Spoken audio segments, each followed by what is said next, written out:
손끝가 떨립니다. 저는 32살 여자예요. 남편은 저보다 4살 많고 결혼한 지는 4년째입니다. 결혼할 때 시가에서 2억 정도 들여서 집을 해줬어요. 남편이 결혼 전에 모아둔 돈 일부까지 포함된 돈이었고요. 집을 알아보는 동안 의견 차이가 있어서 결혼하고 나서 반년 정도는 월세방을 구해서 살림을 시작했습니다. 경기도권 신축으로 들어가 살자는 걸 제가 재개발 노리고 구축아파트에 들어가자고 해서 결국에는 제 말대로 구축아파트로 들어갔는데 재개발은 안 됐지만 아파트값이 그때 대비해서 지금 2배나 뛰었습니다. 집값 오른 거 가지고 생색은 엄청 내요. 시댁도 시댁이지만 남편이 자기 덕분에 우리가 앞으로 10년은 모아야 할 돈이 한 번에 들어온 거 아니겠냐며 엄청 난리부르스예요.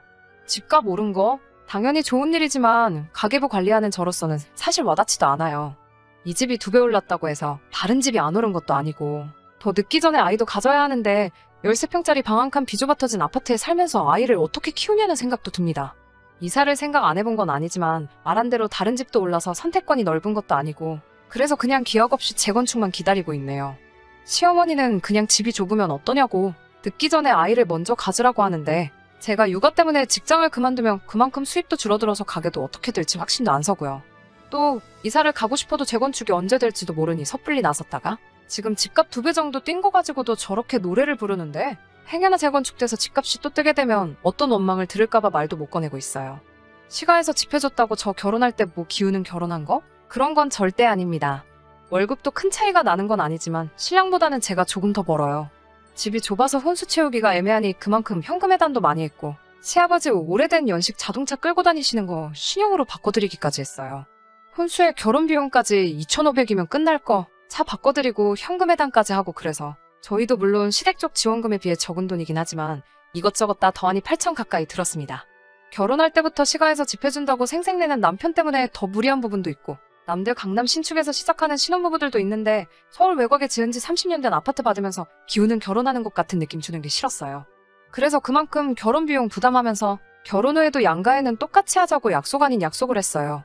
네 돈 내 돈 하는 것도 그래서 각자 월급에서 200씩 생활비 통장에 보내서 생활비나 달달이 나가는 비용, 경조사비에 양가에 보내드리는 용돈까지 공평하게 갈라서 내고 더 하고 싶은 게 있으면 그건 월급에서 남은 돈 각자 관리하면서 쓰고 싶은데 쓰기로 했습니다. 양가에 똑같이 하자는 약속은 당연히 지켜질 거라고 생각은 하지 않았지만 적어도 노력은 할 줄 알았는데 제 오산이었습니다.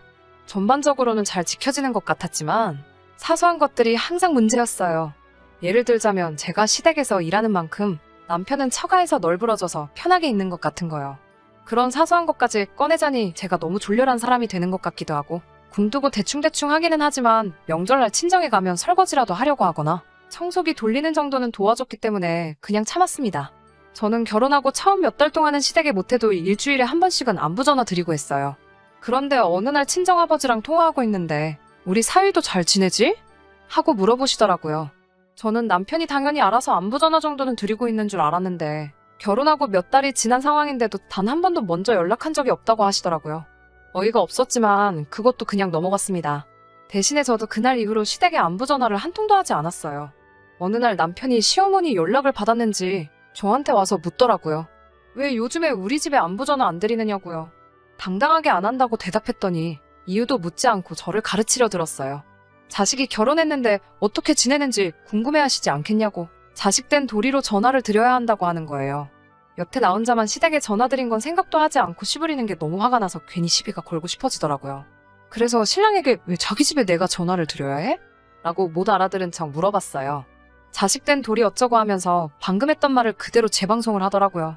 그래서 대본에 저도 나는 우리 부모님 자식이 아니라서 오빠가 전화 안 드리는 거였어? 라고 되물었어요. 그 말에 신랑이 인상을 있는 대로 치푸리면서 장모님께는 제가 전화드리면 되지 않느냐고 하더라고요. 지가 전화 못하는 건 아직 어색해서 조금 불편해서 그런다고 하면서요. 그래서 저도 시어머니하고 전화하는 거 어색하고 불편하다고 무슨 말 하는지 다 이해한다고 말하고 앞으로는 저는 친정에, 신랑은 시가에 각자 부모님께 알아서 안부 전화드리면 되겠다고 빈정대면서 이야기했어요.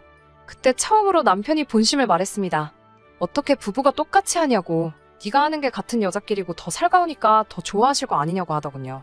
그걸로 한참을 네가 하네 내가 하네 싸우다가 신랑도 고집부리고 결국 결론이 안 날 것 같아서 그냥 앞으로 전화는 각자 부모님께 알아서 하는 걸로 이걸로 다시 이야기하지 않기로 확실하게 못 받고 마무리 지었습니다. 그렇다고 진짜로 아예 안 한 건 아니에요.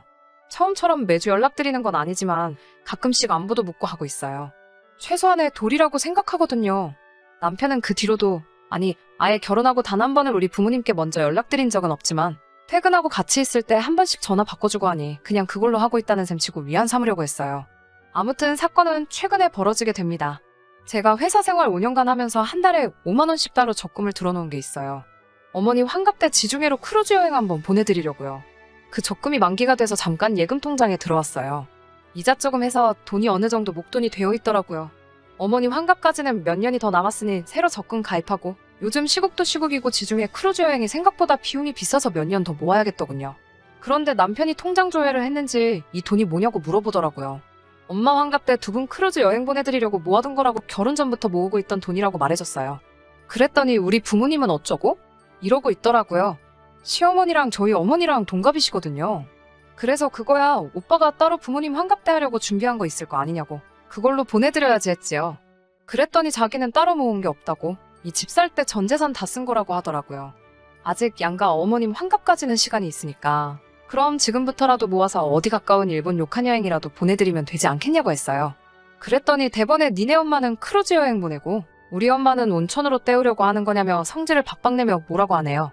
어이가 없어서 나는 이거 결혼 전부터 계속 모으고 있던 거라고. 내가 우리 엄마 아빠 보내주려고 모은 걸 왜 나누냐고. 시부모님 여행 보내드리고 싶으면 지금부터라도 열심히 모으라고 했어요.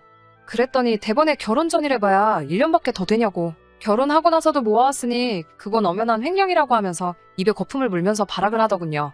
억지 좀 부리지 말라고. 각자 생활비 통장에 돈 넣고 남은 돈 관리하기로 하지 않았느냐고. 내가 이만큼 모을 동안 오빠가 못 모은 게 오빠 잘못이지 그게 내 잘못이냐고 한바탕 싸웠어요. 남자가 그 돈 가지고 어떻게 사회생활 하냐고. 군말 없이 꼬박 생활비 통장에서 돈 안 빼쓰는 것만으로도 감지덕지하라면서 호통을 치는 말에 나라고 사회생활 안 하냐고. 나도 일 때문에 만나는 사람 많은데도 다 모으지 않았냐고 하니 대답을 못하고 있었어요. 결국에는 안 되겠다 싶었는지 집값 오른 이야기를 또 꺼내더군요. 제가 그만큼 돈을 모을 수 있는 게 다 누구 덕분이냐면서 집 해준 시부모님 덕분 아니겠냐면서 남들 뼈빠지게 대출이자 갚을 때 편하게 살고 있는 게 누구 덕분인지 생각해보라고. 그깟 몇백만 원이 아까워서 그걸 가지고 치사하게 구냐고 정색을 하면서 덤벼들더라고요. 시부모님 여행 보내드리는 게 돈이 아까워서 그러는 건 줄 아냐고. 엄연히 나도 쓰고 싶은 거 참으면서 모은 돈이고 오빠가 앞으로 돈을 모아서 시부모님 우주여행을 시켜드리든 저는 신경 안 쓴다고. 효도하고 싶으면 저한테 대신 시킬 생각 하지 말고 직접 하라고 했어요.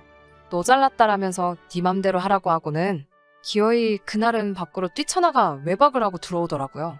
카드 내역 보니 친구들 다 불러서 술까지 쏘고 잠도 숙박업소 가서 자고 온 것 같은데 그렇게 쓸 돈 20번만 모아도 지금 제가 모은 만큼은 우습게 모았을 텐데 하는 생각에 참 한심하더라고요.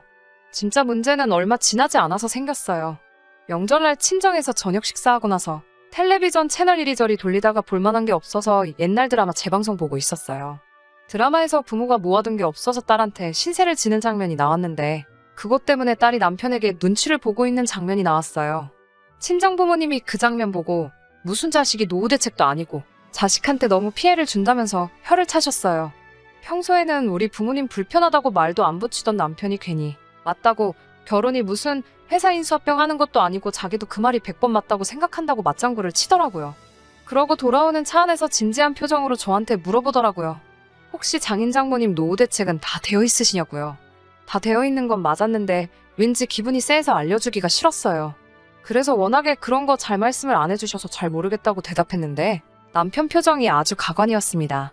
그러고 나서 하는 말이 노후 대책이 안 되어 있으면 큰일인데 이러면서 걱정하더라고요.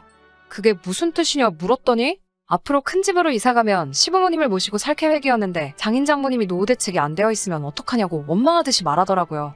시부모님을 모시고 산다니 그건 결혼 전에도 하지 않은 이야기고 양가 똑같이 하기로 하지 않았느냐고 따졌어요. 나도 맞이인데 노후 준비가 돼 있으신다고 한들 어디 아프시기라도 하면 그게 시부모님이든 친정부모님이든 자식들이 모셔야 되는 게 도리이지 않느냐고 했더니 또 정색을 하면서 집값 오른 이야기를 또 꺼내더군요. 우리 부모님이 집 해주지 않았냐고. 친정에서는 해준 게 없지 않냐면서 당연히 집값을 내준 만큼 노후 준비를 못하신 게 맞으니 시부모는 우리가 모시고 사는 게 맞다는 논리를 펼치더라고요. 친정에서 비교적 적게 한 건 맞지만 친정부모님 노후 준비는 이미 제가 시집가기 전에 다 끝난 상태였어요. 남편은 말도 안 되는 소리 하지 말라며 그게 결혼 전부터 준비된 건지 아닌지 자기가 어떻게 믿냐고. 남편하고 집에 오는 차 안에서 시부모님을 모시네 만해가지고 한바탕 하다가 결국 남편이 그럴 거면 갈라서 자면서 이혼 이야기를 먼저 꺼내더라고요. 단기간 결혼을 한 경우에 재산 분할이 각자 해온 것을 회수하는 식으로 진행되는 걸 알고나 있냐고. 이혼당하기 싫으면 자기한테 잘하라는 듯이 이야기를 하더군요. 혼수면 시아버지 바꿔드린 차를 가져온다고 해도 감가상각이 적용되기 때문에 제가 손해볼 거라는 걸 알고 이혼하자는 말에 겁먹을까봐 꺼낸 말 같았어요. 그런데 매번 이런 식으로 대화가 오고 갈 때마다 집값 오른 걸 가지고 생색내는 것도 짜증나고 더 이상 견디기 힘들어서 저도 같이 이참에 아예 갈라서자고 했습니다. 나중에 후회하지 말라고 호통을 치는 모습을 보니 아주 역겹더라고요. 얼마 뒤에 이혼 전문 변호사를 찾아갔는데 제 경우에는 남편이 알고 있던 사실하고는 조금 다르더라고요. 제가 핸드폰도 신혼살림 차리기 전부터 쓰던 걸 아직도 사용하고 있던지라 남편과 결혼 준비하면서 주고받던 대화 내용이 그대로 저장되어 있었어요. 그때 경기도권 신축하자고 우기던 남편과 재건축 예정인 구축을 구하자고 저와 의견 다툼을 하던 대화 내용도 그대로 저장되어 있어서 변호사님이 그걸 보더니 혼인 중에 부부가 협력하여 이룩한 재산이 있는 경우에는 재산 분할을 청구할 수 있다는 말을 해주더라고요. 그때부터 남편 얼굴이 사색이 돼가지고 이혼은 그냥 해본 소리라고 자기가 잘못 생각했다며 다시 잘 해보자는데 이미 오만정이 다 떨어져서 남편이 원하는 대로 이혼해주려고요. 그때 그 울상이 된 표정만 생각해도 속이 아주 꼬셔 죽겠어요. 그런데 그걸로는 만족이 안 되네요. 이혼 서류 어디다가 숨겨놨냐고. 도장 여기다가 두고 갈 테니까 나 퇴근하기 전까지 찍어놓으라고 했는데 이젠 제 도장까지 숨겨버렸어요. 하지만 결국 남편과는 이혼할 계획입니다. 그동안 가지를 않아서 휴가도 쌓인 게 많으니 친정부모님하고 그 돈으로 세계 일주나 다녀와야겠어요. 제 사연은 여기까지 하고 이만 마치도록 하겠습니다.